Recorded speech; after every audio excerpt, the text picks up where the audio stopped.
राहुल गांधी कोल्हापूर दौऱ्यावर येत असल्यामुळे भारतीय जनता पार्टी आक्रमक झाली आहे। राहुल गांधी यांनी परदेशामध्ये आरक्षणासंदर्भात केलेल्या वक्तव्याचा भाजप निषेध करणार आहे।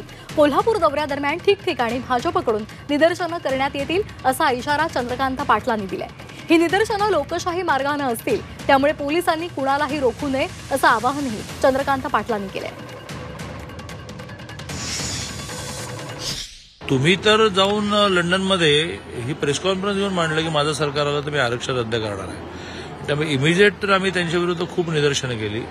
आम्ही कोल्हापूर जिल्ह्याच्या त्यांच्या प्रवासामध्ये सुद्धा जिथे जिथे शक्य आहे त्या ठिकाणी निषेध व्यक्त करू। हा आम्हाला त्यांचा काही कार्यक्रम उधळायचा नाहीये, हा तो आमचा स्वभावही नाहीये, पण आमचा विरोध तर आम्हाला व्यक्त करायला लागेल। त्यामुळे पोलीस प्रशासनालाही माझी सूचना आहे की तुम्हाला एकूण कायदा सुव्यवस्था म्हणून जे जे करायचं असेल ते करा, पण कोणाला डिटेन नका करू।